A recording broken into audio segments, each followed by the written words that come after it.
अब तक हमने यूपी डीएलएड के बहुविकल्पी और अति लघुत्तरीय प्रश्न को हल कर लिया है। अब बारी है लघुत्तरीय प्रश्न को हल करने की। 2016 के प्रश्न को हल कर रहे हैं, समझ में आया कि नहीं है, जो कि 2016 का प्रश्न है, जिसमें से पहला प्रश्न दिया है कि क्या करिए, हल कीजिए। क्या कीजिए?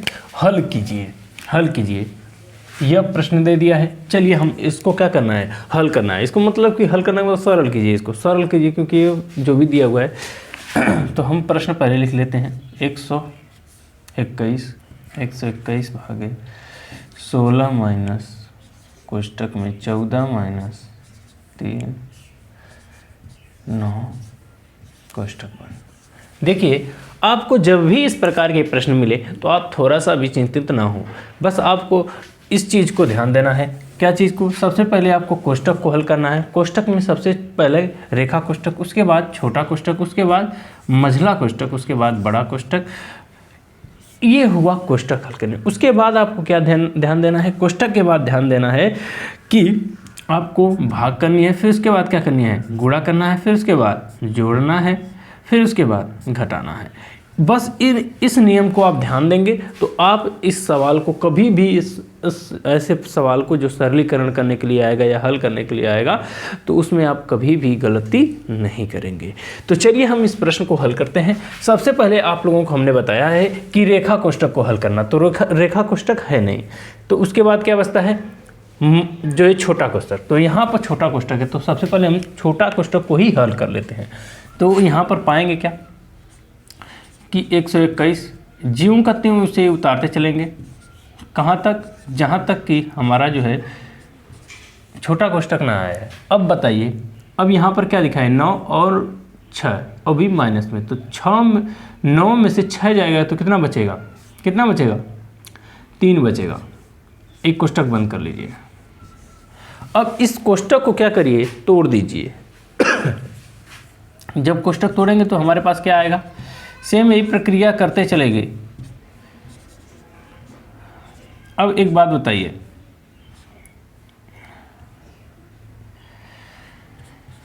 अब ये कोष्टक क्या है? टूट गया। जब कोष्टक टूटा तो अब यहाँ पर देख रहे हैं कि जब कोष्टक टूटा, ये सटा हुआ है, सटा हुआ भाग है, तो जब ये कोष्टक का गुणा हो, मतलब यहाँ पर गुणा हो जाएगा। कोष्टक टूटा क्योंकि सटा हुआ है, मतलब गुणा हुआ है।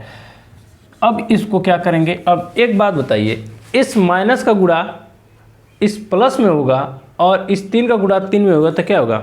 -9 हो जाएगा। तो यहाँ तक चलिए, देखिए कोई इसमें टेंशन लेने की बात नहीं है। ये 14 उतार दिए, फिर माइनस, ये 3 तरीके 9, आगे क्या है? माइनस है तो माइनस लगा ही दिए हैं। फिर अब बारी है रेखा कोष्टक था ही नहीं, छोटा कोष्टक हल हो गया। अब बारी है किसकी? मझले कोष्टक की। तो पहले मझले कोष्टक को हल कर लेते हैं। तो मझला कोष्टक को हल करने के लिए सबसे पहले सभी को उतारते हुए मझले कोष्टक के पास जाएंगे। तो मझला कोष्टक कह रहा है कि 14 में से 9 जाएगा तो कितना बचेगा? तो 14 में से 9 जाएगा तो 5 बचेगा। क्या बचा? 5। अब एक बात बताइए, अब ये माइनस है और यहाँ पर प्लस है, तो प्लस माइनस माइनस होगा, और ये जब कोष्टक टूटेगा तो कुछ परिवर्तन नहीं होगा, तो ये क्या हो जाएगा? -5 हो जाएगा। समझ में कि नहीं आया? अब यहाँ पर क्या लिखेंगे? 21 16 -5, एक कोष्टक बंद। यहाँ तक समझ में आया? अब बारी है बड़े कोष्टक को हल करने की। तो बड़ा कोष्टक हल करेंगे। बड़ा कोष्टक हल करेंगे। अब यहाँ पर क्या पाएंगे कि अब इसको जब घटाएंगे तो क्या आएगा? 16 में से 5 जाएगा तो क्या बचेगा? 11। अब एक बात बताइए, सिंपल सा देख रहे हैं कि 11 का पारा 11 बार में पढ़ेंगे तो क्या होगा? कट के आ जाएगा 11। बस यही हमारा क्या हो गया? आंसर हो गया। हमको यही पूछा था कि आप इसे हल करिए, तो हमने इसे हल करके बता दिया कि इसका आंसर क्या है? 11 है, जो सरलीकरण पे आया हुआ है। समझ में आया कि नहीं है? चलिए हम लोग अगले प्रश्न की तरफ चलते हैं। अगला प्रश्न क्या है? 13 वाला। 12 वाले को हल कर लिए हैं, बारी है 13 वाले को। कह रहा है कि पटरी और प्रकार की सहायता से 60 डिग्री का कोण बनाइए। क्या करिए? 60 डिग्री का हमको क्या करना है? कोण बनाना है। तो देखिए इसमें कोई दिक्कत की बात नहीं होनी चाहिए, क्योंकि बहुत ही सरल है। सबसे पहले आप क्या करिए? सर्वप्रथम आपको पहला कार्य क्या करना है कि सबसे पहले हमने ए और बी एक रेखा खींच ली, ठीक है। उसके बाद हम इस बी को केंद्र मानकर एक किसी भी त्रिज्या पर हमने एक चाप लगा देना है। यहाँ पर लिया हमने, क्या किया, एक चाप लगा दिया, यहाँ पर चाप लगा दिया। अब ये जो एक यहाँ पर कटान बिंदु है, मान लीजिए कि ये इसका नाम सी है, ठीक। तो इस सी को केंद्र मानकर, यहाँ पर केंद्र मानकर अब एक हमने चाप लगा देनी है। अब जो चाप लग गई है इसको हमने डी मान लिया है। अब इस जो चाप लगा हुआ है इसको हम क्या कर देंगे, बी से मिला देंगे। यह हमारा बन गया 60 अंश का कोण बन गया। समझ में आया कि नहीं आया? जिसने 60 डिग्री का कोण बन गया, क्या बन गया, 60 डिग्री का कोण बन गया, जो हमने पूछा था। समझ में आया कि नहीं आया? मैं इसको लिख भी दे रहा हूँ। देखिए हमने क्या किया है, जो भी हमने यहाँ पर जो कार्य किया है वो सभी कार्य को यहाँ पर हमने लिख दिया है स्टेप बाय स्टेप। देखिए हमने क्या किया था, सबसे पहले ए बी एक रेखा खींची है और हमने फिर बी को जो है क्या किया है, केंद्र मानकर एक जो है चाप लगा दिया है, जो कि कहाँ पर प्रच्छेदित हुआ है, ए बी को सी पे काट दिया है, जो कि हमने दोबारा वही लिख दिया है। फिर उसके बाद हमने सी को केंद्र मानकर एक चाप लगाया है, जो कि किसको, बी वाली जो रेखा गई है, मतलब कि जो यहाँ से कटा हुआ है, ये रेखा को क्या कर दे रही है, प्रच्छेदित कर रही है। कहाँ पर कर रही है, डी पे कर रही है। अब इस डी और बी को मिला देंगे और इनके बीच का जो बना कोण होगा, कितना कोण का होगा, 60 डिग्री का कोण बनेगा। समझ में कि नहीं आया? चलिए हम लोग अगले प्रश्न की तरफ चलते हैं। अगला प्रश्न क्या है, जबकि 13 वाले प्रश्न को हल के बारी है 14 की। कह रहा है कि रोहित के पास जो है कितने आम हैं, 4x - 3y + 7z जो है क्या है, आम है। हम लिख लेते हैं इसको, रोहित के पास कितने आम हैं, रोहित के पास आमों की कुल संख्या, आमों की कुल संख्या कितनी है, 4x - 3y + 7z क्या है, आमों की संख्या है। फिर कह रहा है उसने -2x - 3y + 7z आम अपने भाई को क्या किए, दे दिए। अब उसके पास कितने आम बचे यह पता करना है, मतलब ये घटाना है। तो अब इसको पहले लिख लेते हैं, अपने भाई उसने दिए, कितने आम दिए, -2x - 3y + 7z जो है आम क्या कर दिए, उसने दे दिया। तो अब यहाँ पर क्या करना पड़ेगा, हमें जो जितना आम था उसमें से कितने आम को घटा देना है, जितने उसने अपने भाई को दिया है। तो हमने क्या करना है, लिख लेंगे, मैं यहाँ पर लिख सकता हूँ क्या, कि रोहित के पास बचे आमों की संख्या बराबर क्या होगा, जो उसके पास कुल आम की संख्या थी, कुल आमों की संख्या माइनस दी गई आमों की संख्या, दी गई आमों की संख्या। अब एक बात बताइए, कुल आमों की संख्या कितनी है, इतनी है। तो हम यहाँ पर लिख देंगे क्या, कि 4x - 3y + 7z, ठीक। फिर उसमें से क्या करना है, घटा देना है, किससे, दी गई संख्या। तो यहाँ पर 2x - 3y + 7z, ठीक है। इसको क्या कर देना है, घटा देना है। अब यहाँ पर दिखाई दे रहा है प्लस, अरे यहाँ पर दिखाई दे रहा है माइनस। अब इस माइनस का गुणा सभी में कर देंगे, तो हम क्या पाएंगे कि 4x - 3y + 7z। अब इस माइनस का गुणा माइनस में होगा तो क्या हो जाएगा, +2x। फिर इस माइनस का गुणा इस माइनस में होगा तो होगा +3y। फिर इस माइनस का गुणा इस प्लस में होगा तो क्या होगा, -7z, ठीक है। अब यह बन गया। अब जो यक्स है, यक्स वाली जो समजाति चर हैं, अचर हैं, ठीक है, समजाति चर हैं उनको एक साथ कर लेते हैं।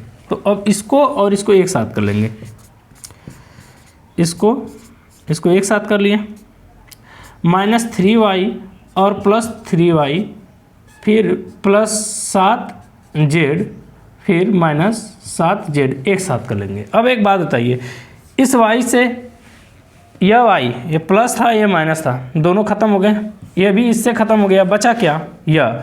अब 4 और 2 जोड़ देंगे तो क्या हो जाएगा 6x। तो हमें बताना क्या था कि रोहित के पास बचने वाले आमों की संख्या कितनी है। तो रोहित के पास बचने वाली आमों की संख्या 6x जो है आम उसके पास बचे हुए हैं। किसके पास, रोहित के पास। अगला प्रश्न दिया हुआ है 56, 70 और 84 का लघुत्तम समापवर्तक क्या करना है, पता करना है। मतलब LCM, ठीक है, LCM हमको क्या करना है, पता करना है, ज्ञात कीजिए। चलिए हम इसका क्या करते हैं, लघुत्तम समापवर्तक ज्ञात करते हैं।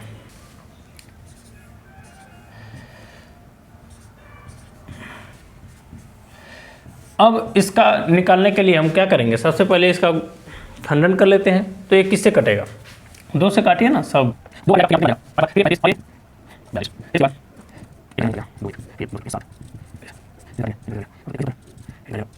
अब यहाँ पर हमने सबको क्या कर लिया है, खंडित कर लिया है, काट लिया है, ठीक है।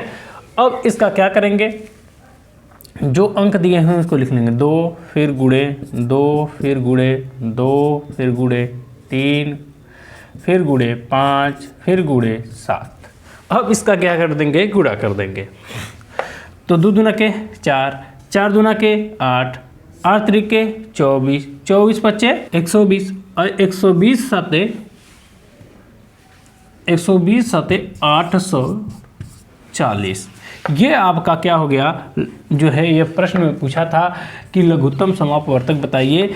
तो यहाँ पर हमने बता दिया कि इन संख्याओं का, किसका, 56, 70 और 84 का LCM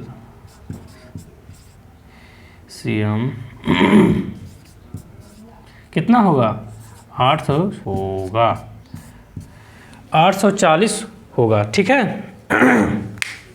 अगला प्रश्न दिया है, जबकि हमने 15 वाले प्रश्न को हल कर लिया है, अब बारी है 16 वाले प्रश्न को हल करने की। तो 16 वाला प्रश्न क्या कह रहा है कि प्रकार की सहायता से 7.2 सेंटीमीटर व्यास का एक क्या करिए, वृत्त खींचिए। बहुत सिंपल सा है। यहाँ पर क्या बोला है, व्यास कितना दे दिया है, 7.2 दे दिया है। तो यहाँ पर लिख लेंगे कि वृत्त का व्यास कितना है, 7.2 सेंटीमीटर है, ठीक, जो प्रश्न में दिया था। तो सबसे पहली बात है कि वृत्त कब खींचा जा सकता है, जब उसकी त्रिज्या पता हो। तो सबसे पहले हम त्रिज्या पता कर लेते हैं। तो हमको पता है, हम जानते हैं कि R बराबर क्या होता है, R बराबर होता है D/2। R बराबर क्या होता है, D/2 होता है। तो अब यहाँ पर हम लिख सकते हैं कि D का मान हमको दे ही दिया है, व्यास बराबर क्या दिया था 7.2 और त्रिज्या बराबर हमको पता करना था। अब हम यहाँ पर इस सूत्र पे क्या कर लेंगे, रख देंगे। तो R का मान हमको पता नहीं है, इसको रहने दीजिए। ये जो D का मान मतलब व्यास का मान क्या है, 7.2 है, बटे में 2 लिखा है तो 2। अब 2 से भाग करेंगे तो ये गया 3 बार में और 1 गया इसमें जुड़ गया तो हो गया ये 12, तो 12 6 बार में आता है। तो अब यहाँ पर इसकी त्रिज्या कितनी हो गई, 3.6 सेंटीमीटर होगी। तो R बराबर 3.6 सेंटीमीटर। अब हम क्या करेंगे, पटरी की सहायता से हम क्या करेंगे, मतलब इंची लेंगे, यहाँ से खींच लेंगे कितनी का 3.6 सेंटीमीटर का एक रेखा खींच लेंगे। अब यहाँ से यहाँ तक एक चाप लगाएंगे, गोला बना लेंगे, ठीक। अब ये बन गया आपका त्रिज्या, यही बना के बता देना है। प्रश्न नंबर 17 वाले प्रश्न को देखते हैं। 17 वाले प्रश्न में क्या दे रहा है, कह रहा है कि एक उद्यान में विभिन्न प्रकार के फूल के पौधे लगाए गए हैं। एक क्या है, उद्यान है जिसमें विभिन्न प्रकार के पौधे लगाए गए हैं। किसके पौधे लगाए हैं? विभिन्न प्रकार के फूल के पौधे क्या किए गए हैं? लगाए गए हैं। फिर कह रहा है कि नीचे दी गई सारणी में इन पौधों की संख्या दी गई है। मतलब गुलाब का 300 पेड़ लगा है, गेंदे का 250 पेड़ लगा है, जूही का 100, डहेलिया का 150 पेड़ लगाया गया है। कह रहा है कि इन आंकड़ों को किसमें पिक्टोग्राफ द्वारा हमको क्या करिए, दर्शाइए। तो पिक्टोग्राफ क्या होता है? पिक्टोग्राफ होता है कि हम क्या करते हैं, एक संकेत रूप में बना लेते हैं। जैसे एक फूल का चित्र बना लेंगे, एक फूल का नक्शा बना लेंगे और बनाएंगे कि ये फूल का नक्शा है वो 5 के बराबर है, 10 के बराबर में, 100 के, जो बराबर में रहेगा फिर उसका गुणा करके भाग करके कर लेंगे। ठीक है, तो चलिए यहाँ पर सबसे पहले हम लोग गुलाबों की संख्या लिख लेते हैं। गुलाबों की संख्या, गेंदों की संख्या यहाँ पर लिख लेते हैं। गुलाब अगर हम 50 मान लेते हैं तो सही रहेगा। 100 लिख लेंगे तो ये 150 नहीं कटेगा, लेकिन 50 सबको विभाजित कर लेगा। तो हम मान लेते हैं कि माना कि जो इस प्रकार का जो फूल होगा, ठीक है, इस प्रकार का फूल बराबर होगा 50 फूलों के पौधों की संख्या के बराबर है। मतलब कि एक फूल बना दिए इस प्रकार का, तो हम बोलेंगे कि यह 50 फूलों की संख्या की गिनती हो गई है। ठीक है, तो अब यहाँ पर बताइए कि 300 फूल हैं, मतलब कि 300 डिवाइड बाई 50, यह इससे कट गया, 6×5 = 30। मतलब कि हमें गुलाब के लिए इस प्रकार के कितने फूल बनाने पड़ेंगे? 6 फूल बनाने पड़ेंगे। तो यहाँ पर हम 6 फूल बना लेते हैं। ठीक है,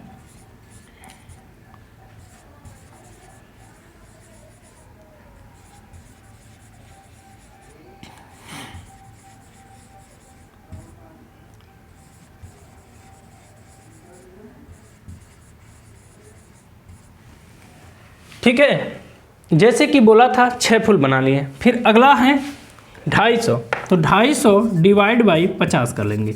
यह इससे कट गया, यह इससे कट गया, 5 बनाना है। तो अब यहाँ पर सिर्फ 5 बनाने हैं, तो अब यहाँ पर 5 को फूल बना लीजिए। ठीक है, कोई दिक्कत, ज़्यादा बड़ा प्रश्न आता ही नहीं है, बस आपको करने आना चाहिए। अब ये 100 है तो 100 को डिवाइड करेंगे 50 से, तो 2 बार में कट गया, तो मतलब 2 फूल बनाने हैं।